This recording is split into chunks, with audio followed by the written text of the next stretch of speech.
and the floor is yours. You have to introduce the rest of the people, please. Yeah. Thank you very much. I think I'm audible. Yeah, and Yes. at the same time, my first slide is visible too. Yes, sir. Yes, sir. Thanks very much, Honorable past President of ISI, Dr. Gajendra Singh Ji. Very happy to see him from such a long distance. Honorable Vice Chancellor of Mahatma Phule Krishi Vidyapeeth Rahuri, Dr. Prashant Kumar Ji Patil, Honorable past ex-Vice Chancellor of PDKV, Dr. V.M. Mainde, and all other dignitaries, those who are present on this occasion, including Professor Tiwari from IIT Kharagpur and all others. In fact, first of all, let me thank from our group and university to IIC for providing this platform and showcase for giving opportunity to showcase for some of the technologies which were developed, of course, in collaboration and under guidance of many who are present on this occasion. We three from MPKV will be presenting. Myself will be mainly focusing on the real-time management technologies, followed by Dr. S.M. Nalawade, who will be mainly focusing on drone and robotics and the infrastructure that we developed, and Dr. M.G. Shinde on the concept that we adopted on climate smart digital village, and followed by three farmers. Okay, I understand that the time provided is short, and but I will try to concise everything within the time slot that have been provided to us. As I told, it is basically on real-time crop management technologies, and with focus on irrigation management technologies. As all of us know that there is a lot temporal and spatial variability in agricultural system, and this variability is in fact felt with great evidence of climate change and climate variability. But our traditional agriculture that was based on considering the averages over the years as far as the temporal variability is concerned, and averages over the region as far as the spatial variability is concerned, tend to utilize the inputs which were in fact in a large amount, large quantity, and as a result of which our input use efficiency is very low, and also when we compare to other countries, it is still very low. The reason is that our traditional practice is not to consider the temporal and spatial variability.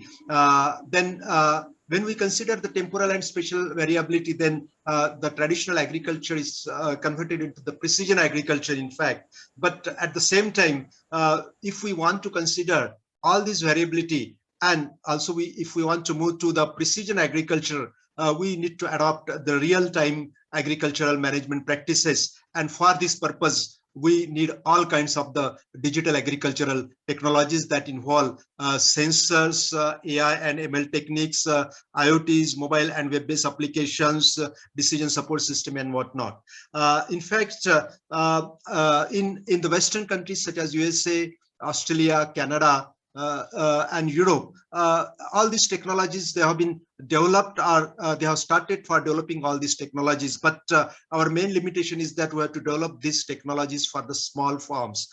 So we have kept our target basically to focus on the small farm, to develop the technologies for the small farm. So considering this variability in mind, in fact, we have submitted the proposal. We had submitted the proposal for Center for Advanced Agricultural Science and Technology for Climate Smart Agriculture and Water Management. I think Dr. Gajendra Singh Ji was probably one of the referee for reviewing this particular project. But over the years, as also told by our Honorable Vice Chancellor, we developed the entire education program for this purpose, and at the same time, we also developed the laboratories and also developed some of the technologies, and also prepared the framework for other technologies too. I would like to focus mainly on the irrigation management technologies.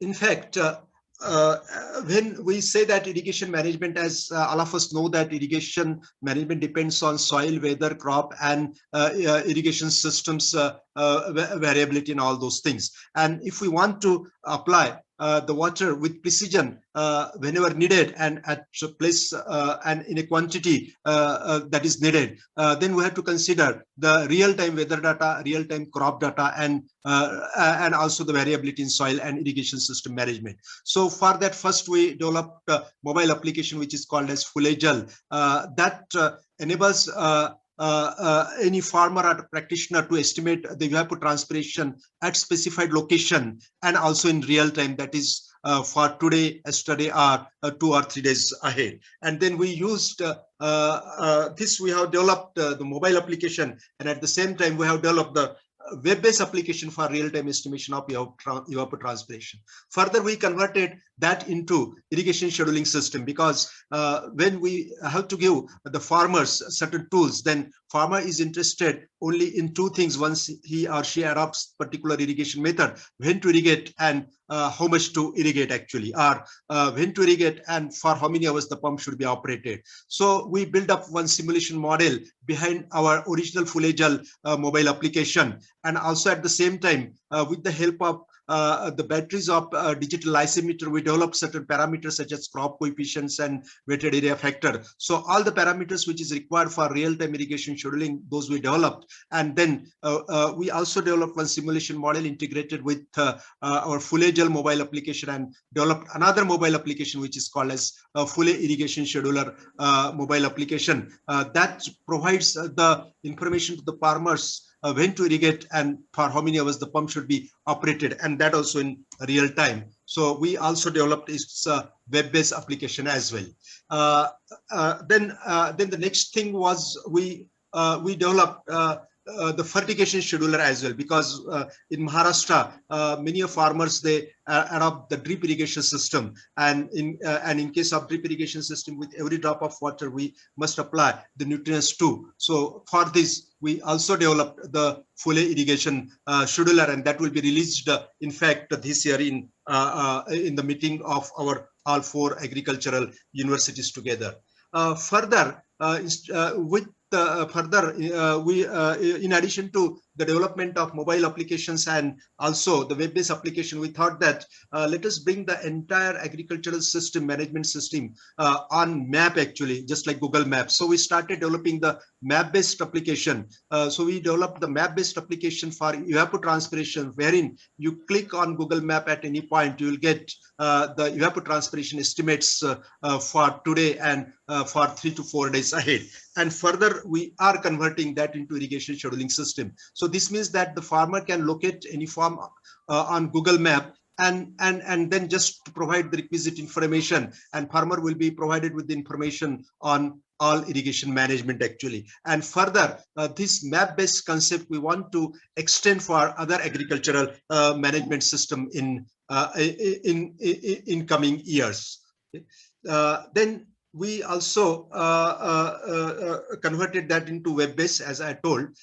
Further, we converted the entire system of this mobile application in IoT-based actually. So this is the IoT-based Auto Fule Irrigation Scheduler. Now, in this case, the weather data is fetched either from the weather stations or certain open weather or IMD weather service or offline weather data, and that is fetched automatically to our Fule irrigation scheduler application.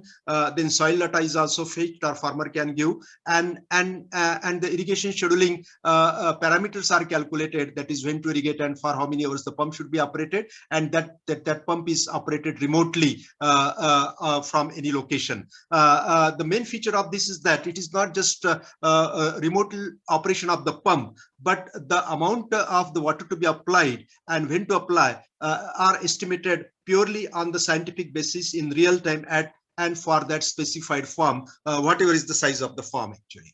Okay.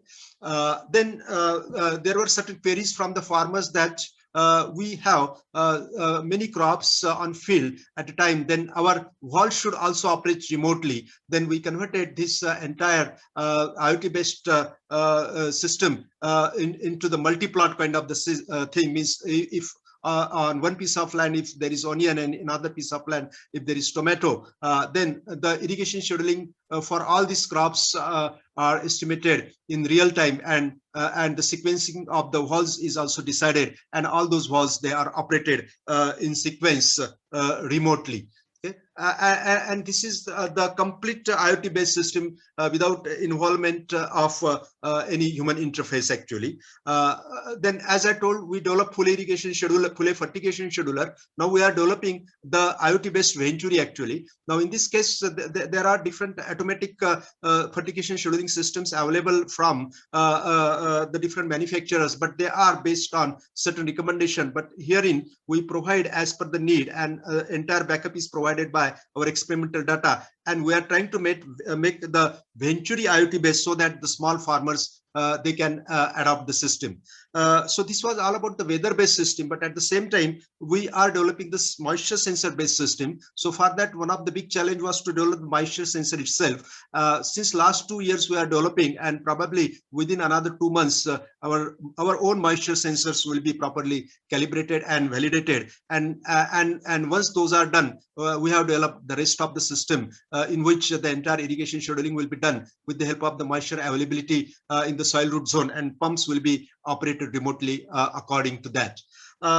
So this is all about the irrigation management thing. I wanted to focus only on irrigation management, but in another 2 minutes, I would also like to tell that we are going to extend this system for the forecasting of pest and disease, and also pest and disease management. Parallelly, one webinar is also going on in joint collaboration with ICR and Purdue University. So there, the similar kind of the discussion is going on. And but let me tell our esteemed guests that at MPQ Rahuri, we have developed the framework, and we have started taking the hyperspectral and RGB images for some of the pest and diseases for cotton, but we'll be planning that for other crops too. Okay. Then for the larger area, say for example canal and all those things, we are preparing the drone-based real management system in association with the Water Resource Group 2030 of World Bank and Water Resource Department of the state. So this is in fact in short regarding irrigation, but let me tell you that we are also focusing on other aspects too. And for this, I would like to thank profusely our university administration, NAHEP, then ICR, and at the same time the esteemed our guide Dr. Gajendra Singh ji, Dr. Mahendra sir, and all other. I think with this I would like to remain. Thank you very much.